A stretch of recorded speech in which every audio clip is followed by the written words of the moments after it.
लोकसभा चुनाव की तारीखों का ऐलान भले ही चुनाव आयोग ने कुछ ही दिन पहले किया हो, लेकिन चुनावी बयार साल 2023 से ही बहने लगी थी। माहौल पिछले 2 सालों से ही बनने लगा था। पार्टियां, नेतागण सब पिछले 1-2 साल से चुनावी तैयारी में लगे हुए हैं। और अब जब चुनाव सिर पर है तो सब कुछ पहले से तय हो जाना चाहिए, क्योंकि तैयारी तो पहले से चल रही है। लेकिन अखिलेश यादव अभी भी कंफ्यूज है, समझ नहीं आ रहा कि क्या करें। कभी किसी को टिकट देते हैं, फिर टिकट काट देते हैं, किसी और को टिकट देते हैं, उसको कहते हैं कि भाई टिकट तो दे रहे लेकिन नामांकन अभी मत करना। कुल मिलाकर चुनाव के समय इस तरीके का कंफ्यूजन पार्टी को नुकसान तो पहुंचाता ही है, जनता के बीच भी इसका गलत मैसेज जाता है। आप समझ गए होंगे कि मैं बात मुरादाबाद सीट की कर रहा हूं, जहां से सपा का उम्मीदवार कौन होगा इसको लेकर बड़ा कंफ्यूजन था। कल तक एसटी हसन को टिकट दिया गया। एसटी हसन वहां के मौजूदा सांसद हैं, उन्होंने अपना नामांकन भी कर लिया था, लेकिन बाद में पार्टी ने उनका टिकट काटकर रुचि वीरा को मैदान में उतार दिया। खबर आई कि पार्टी ने तो टिकट दिया रुचि को, लेकिन नामांकन करने से अभी मना किया है। लेकिन रुचि ने नामांकन भी कर दिया है। मुरादाबाद के डीएम ने बताया कि रुचि वीरा ही समाजवादी पार्टी की तरफ से ऑफिशियल उम्मीदवार है। ये बयान सुनिए। श्रीमती रुचि वीरा जो है वो अधिकृत जैसी हैं सपा की। क्या कोई जो पहले स्टेशन थे उनके द्वारा कुछ पत्र वगैरह भेजा गया? हाँ, एसटी हसन जी के द्वारा पहले नामांकन किया गया था और फॉर्म भी जमा किया गया था, लेकिन आज रुचि वीरा जी के द्वारा नामांकन किया गया। उसमें उन्होंने फॉर्म भी जमा किया, जिसमें एसटी हसन के जो पहले फॉर्म भी जमा किया तो निरस्त करते हुए हमारे पास फॉर्म भी आया।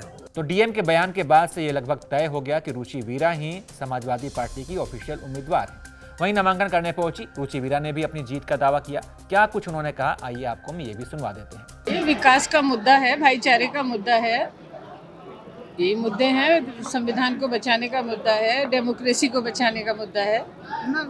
लगातार एक तरफ से स्टेशन में दावा कर रहे हैं कि उन्होंने नामांकन कराया, उनका टिकट हो गया, हालांकि आपने नामांकन करा दिया। तो क्या लगता है आपकी किसकी दावेदारी मानी जा रही है? देखिए, ये तो पार्टी के जिम्मेदार लोगों से पूछिए और जो यहाँ आरओ हैं उनसे पूछिए।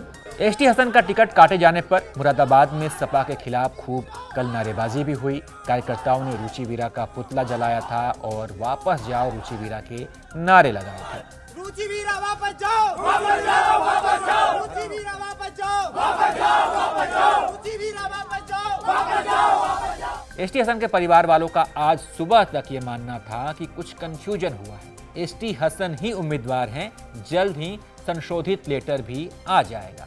चुनाव के समय प्रत्याशी को लेकर इस तरह के कंफ्यूजन क्यों है? अखिलेश यादव आखिर ऐसा क्यों कर रहे हैं? किसके कहने पर कर रहे हैं? बार बार उनका मन क्यों बदल रहा है? खैर, अब तो ये क्लियर हो गया है कि रुचि वीरा ही वहाँ के उम्मीदवार हैं। बताया जा रहा है कि सीतापुर जेल में बंद आजम खान से अखिलेश यादव की मुलाकात हुई। आजम खान ने अखिलेश यादव से कहा कि वो एसटी हसन की जगह रुचि वीरा को उम्मीदवार बनाए, जिसके बाद से अखिलेश यादव ने एसटी हसन का टिकट काट दिया। एसटी हसन का टिकट कटने के बाद से वहाँ सपा को बगावत का सामना करना पड़ सकता है। हाँ, अगर चीज़ें पहले से तय होती, पहले से सुलझी होती, पहले से सारी चीज़ें क्लियर होती तो शायद इतना विरोध नहीं होता जो मुरादाबाद में होगा या हुआ।